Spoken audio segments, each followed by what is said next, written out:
Texas, really quick. I am going to go 12-0. I said I wouldn't do it. I think Texas is another candidate that can go 12-0. Number 2 in the SEC in returning production. They're number 25 nationally, and that as well. The toughest road game, they're going to go to Michigan.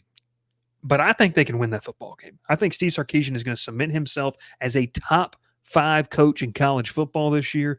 I think Texas is very, very much a team that can hold up the trophy to the end of the year, be the last team standing.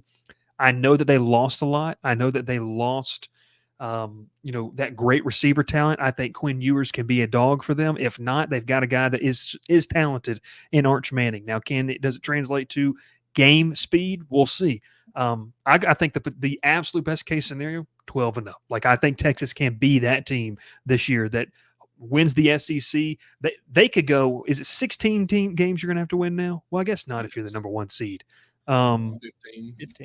They could go 15-0. Like, I think there's a handful. I love what Texas brings to the table. Yeah. So, real quick, what you guys got?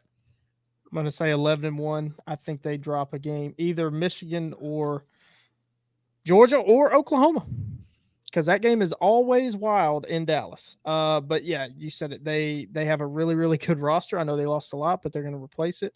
And they made the playoff last year. So 11-1. Those 3 games are going to be tricky for them. Yeah, they'll be tricky. Oh, I'm with you there, and I think too, like that Georgia matchup, that is going to be a prime time matchup. The biggest concern for Texas leaving last year when they lost the game to Washington was their secondary. If they fix that, that's going to be huge for them. They did get a commitment from San Jose State corner Javion Cole the other day, so I think they feel like they've shored up what they wanted on the back end of the defense.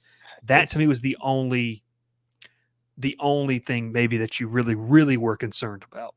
So you bring that up, and that's very interesting because their starting safety, Jerrion Thompson, did transfer to Auburn. So you talk about that secondary, and they lose a starter to Auburn, but I think that was kind of a like, yeah, you can go find somewhere else to play. We're not going to tell you that you have to stay here anymore. Yeah. I'm gonna go. But he is a really talented safety. Yeah.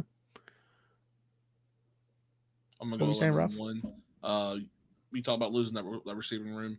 You bring in Isaiah Bond from Alabama. You bring in Silas Bolden from Oregon State and Matthew Golden from Houston, who is a 6 foot, 190-pound receiver and is a 4-star in the transfer portal. You don't bring in the Xavier Worthy, A.D. Mitchell talent, but you bring in 3 guys who could be player makers for your offense. Yeah, I'm with you. I like that. Ralph, give me your floor real quick before I go into why I'm picking my floor. I'm gonna go 9-3. I'm going 9-3 as well. Yeah, I'm looking at this. It's a weird schedule. They play 4 straight non-conference and play 8 straight conference games. I'm going 8-4. They lost Bo Davis, who helped develop both Byron Murphy and Tavondre Sweat to be draft picks that were really, really talented players for Texas. I know they replaced it, and Will, we talked about this actually on a live show not too long ago. You had looked up who they replaced it with, but there could be a lapse there at defensive line. If that is the case, then that could hurt them. If Quinn Ewers can't stay healthy, it thrusts Arch Manning, and maybe Arch Manning isn't the person for them and what they need to do. But overall, as Will walks away, that's fine. I think that we're going to potentially see this team do well. I'm going floor 8-4, and we'll keep moving.